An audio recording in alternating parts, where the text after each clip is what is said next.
Καλώς ήρθες σε ένα ακόμα βίντεο της σειράς Rank Machine.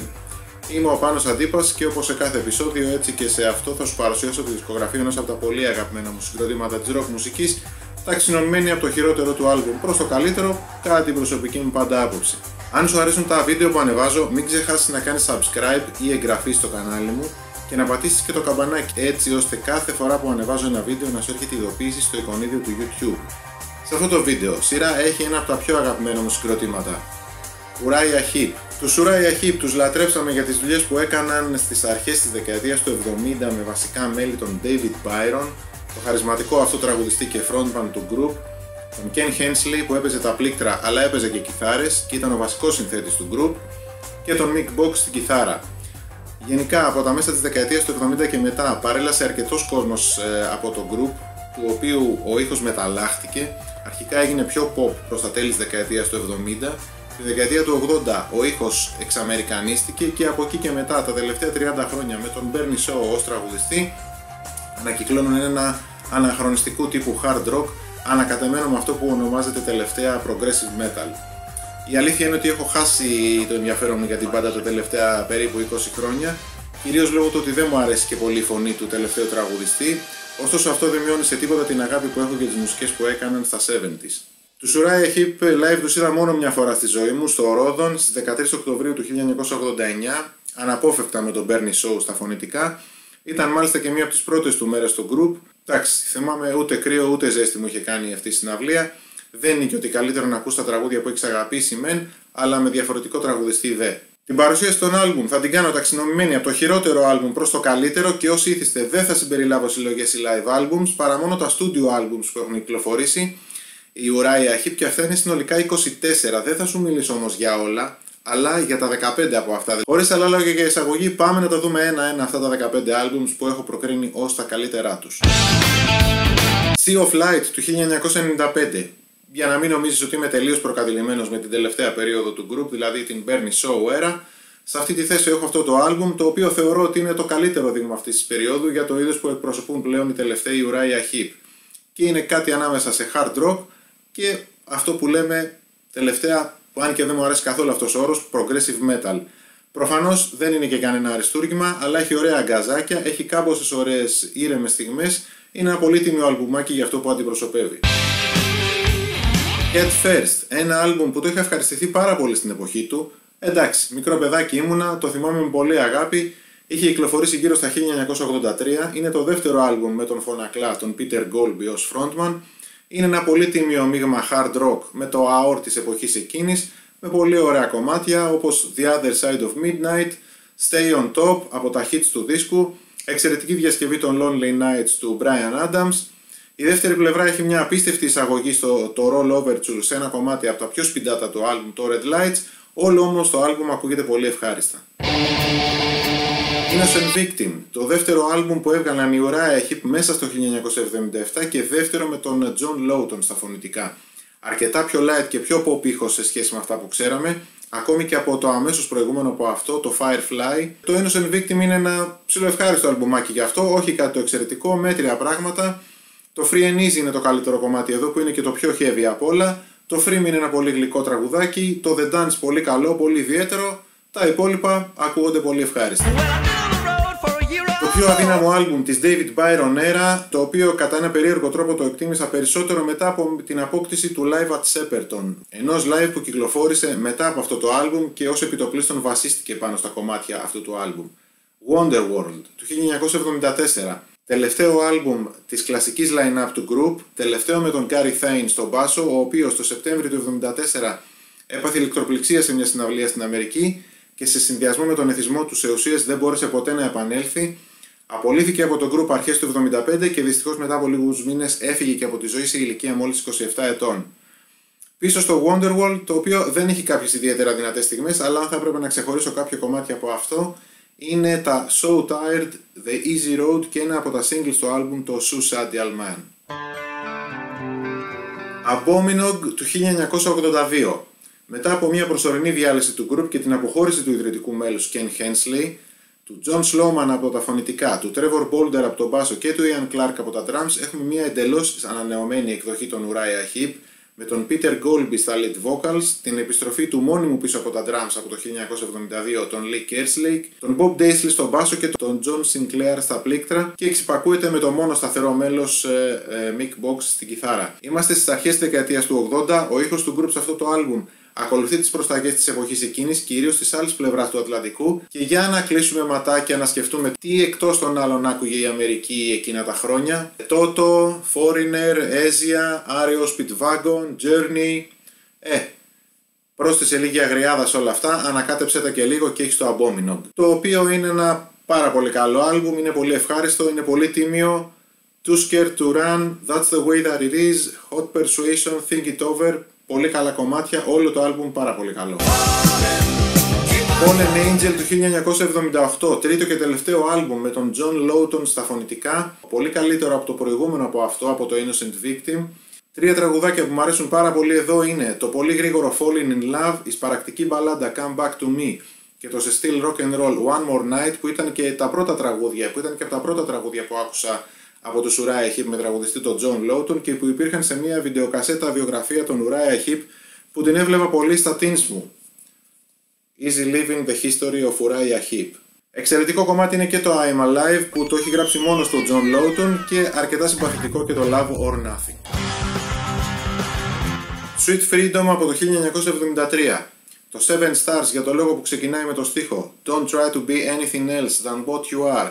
Don't try to do anything else but the things you do, αλλά και επειδή έχει πολύ καλό ρυθμό, κρίνεται ως το καλύτερο κομμάτι του δίσκου. Στο Pilgrim, ο David Byron ανοίγει το εύρος της φωνής του, δείχνοντάς μας ότι ίσως θα μπορούσε να κάνει καριέρα και ως τενόρος. Το Circus είναι από τα πιο cool κομμάτια της μπάντας, το Stealing είναι από τα μέτρια singles τους, ενώ το Dreamer είναι ένα από τα πιο ανόητα opening tracks τους σε άλμπουμ.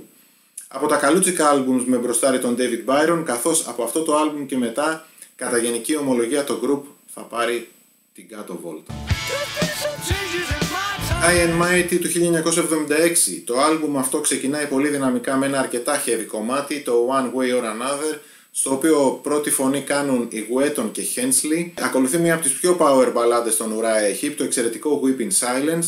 Στη συνέχεια αρχίζει και σβήνει αυτή η δυναμική, γίνεται πιο light ο δίσκος, χωρίς όμως να πέφτει και απαραίτητα και η ποιότητά του, το οποίο θεωρώ ότι είναι ένα αρκετά καλό άλμπουμ. Μετά την κυκλοφορία αυτού του άλμπουμ, ο David Byron θα απολυθεί από το group με την αιτιολογία ότι πιο πολύ τον ενδιέφερε το τι μάρκα σαμπάνια θα ανοίξουν στα καμαρίνια μετά τις συναυλίες παρά αυτό καθεαυτό το show. Τον David Byron από τότε και μετά θα τον πάρει κάτω βόλτα, ήταν εθισμένος και στο αλκοόλ και δυστυχώς αρχές του 85 θα φύγει πολύ νωρίς από τη ζωή σε ηλικία 38 ετών. Μετά την κυκλοφορία του High and Mighty, μαζί με τον David Byron θα αποχωρήσει και ο John Wetton από το group και τη μεν θέση του David Byron στα φωνητικά θα πάρει ο John Lawton, ενώ τη θέση του John Wetton στον μπάσο θα πάρει ο Trevor Bolder, προερχόμενος από τους ex-Spiders from Mars του David Bowie.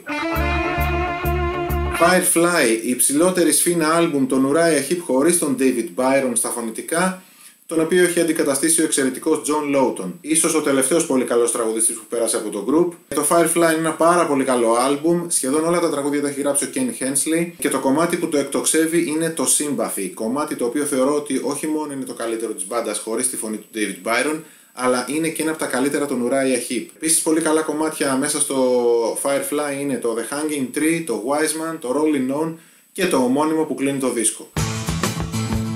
Το The Magician's Birthday είναι το δεύτερο άλμπουμ που δίνει η μπάντα μέσα στο 1972 και δεύτερο με αυτή που θεωρείται η πιο κλασική line-up του group. Έρχεται αρκετά βιαστικά μετά το εξαιρετικό Demons and Wizards, είναι ένα σκαλοπάτι πιο κάτω από αυτό, με επίσης όμως εξαιρετικά κομμάτια όπως το Blind Eye, το Sunrise, το λίγο τρομακτικό μουσικά αλλά ερωτικό στιχουργικά το Sweet Lorraine. Το Rain είναι ένα πάρα πολύ γλυκό κομμάτι, το οποίο έχει διασκευάσει και ο δικός μας ο Νότης, αξιοπρεπώς θα έλεγα. Το Tales είναι ένα επίσης πολύ γλυκό κομμάτι, όλα όμως τα κομμάτια του Magician's Birthday, όπως και το δεκάλεπτο ομώνυμο που είναι και λίγο φεύγα, έχουν το ενδιαφέρον τους, εκτός από το Spider-Woman που είναι από τα πιο ανόητα τραγουδάκια που έχει γράψει το group.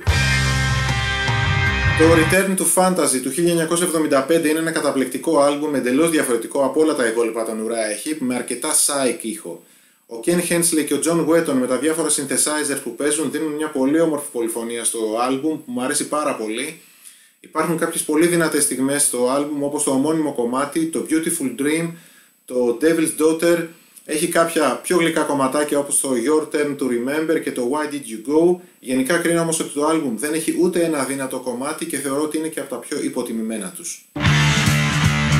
Demons and Wizards, το πρώτο από τα δύο άλμπουμς που δίνει η μπάντα το 1972 και το πρώτο με αυτή που θεωρείται η πιο κλασική line-up του group, δηλαδή David Byron φωνή, Mick Box κιθάρα, Ken Hensley στα πλήκτρα, Gary Thyne στο μπάσο και Lee Kerslake στα drums.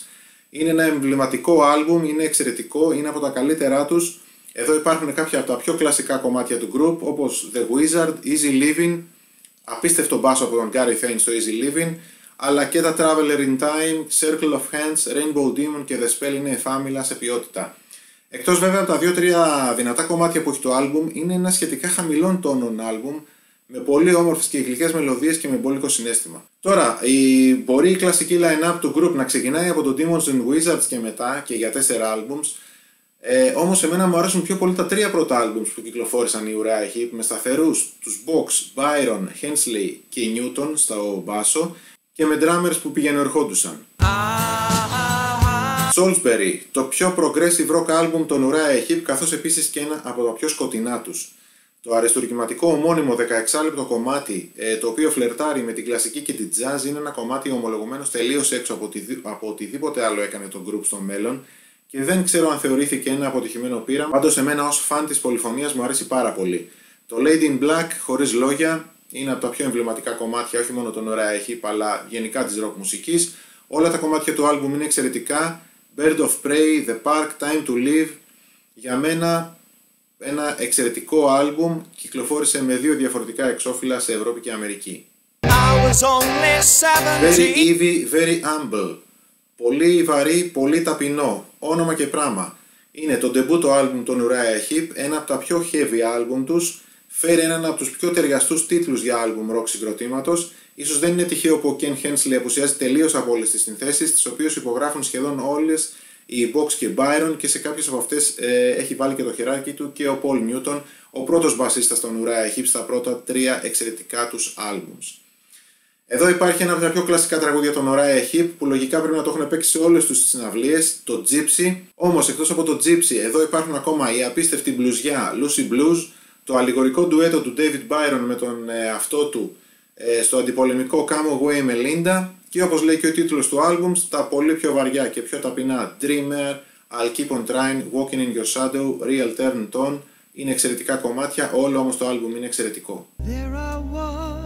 Όμως αδιαπραγμάτευτα το καλύτερο άλμπουμ των Uriah Heep είναι το Look At Yourself του 1971, και όχι μόνο επειδή εδώ υπάρχει το καλύτερο τους κομμάτι, το July Morning, που έχει και ένα από τα καλύτερα solo στην κιθάρα από τον Mick Box, και κάποια από τα καλύτερα τους κομμάτια όπως το ομότιτλο Look At Yourself με το φοβερό solo στα drums προς το τέλος του, ή το πολύ ξεχωριστό Tears In My Eyes και το Love Machine που είναι επίπεδου Easy Living, αλλά και τα υπόλοιπα κομμάτια του άλμπουμ που δεν είναι και τόσο γνωστά, είναι εξαιρετικά, ειδικά το Shadows of Grief είναι ένα από αυτά που λέμε ένα progressive metal κομμάτι, και το πολύ γλυκό What Should Be Done. Το Look At Yourself είναι ένα αρκετά heavy αλλά και σε μια πολύ γλυκό άλμπουμ. Κατά την προσωπική μου άποψη είναι το καλύτερο άλμπουμ των Uriah Heep. Αυτό ήταν λοιπόν το Top 15 από τα 24 συνολικά άλμπουμς μίας από τις γιατί όχι θρυλικότερες μπάντες της ιστορίας της rock μουσικής, τους Uriah Heep. Ταξινομημένα από το λιγότερο αγαπημένο μου προς το υπερβολικά αγαπημένο μου άλμπουμ. Ο καθένας όμως έχει τη δική του άποψη για τη μουσική που ακούει και τη μουσική που τον αγγίζει, γι' αυτό και δεν υπάρχει σωστή ή λάθος ταξινόμηση. Από το χειρότερο άλμπουμ προς το καλύτερο άλμπουμ οποιοδήποτε καλλιτέχνη, οποιοδήποτε rock συγκροτήματος. Και εμένα οι επιλογές μου από καιρό σε καιρό αλλάζουν. Έχει έρθει αρκετές φορές στη στιγμή που ενώ είχα απορρίψει κάτι στο παρελθόν και δεν το είχα εκτιμήσει έτσι όπως ίσως να του άξιζε, το ξανανακαλύπτω προς το καλύτερο.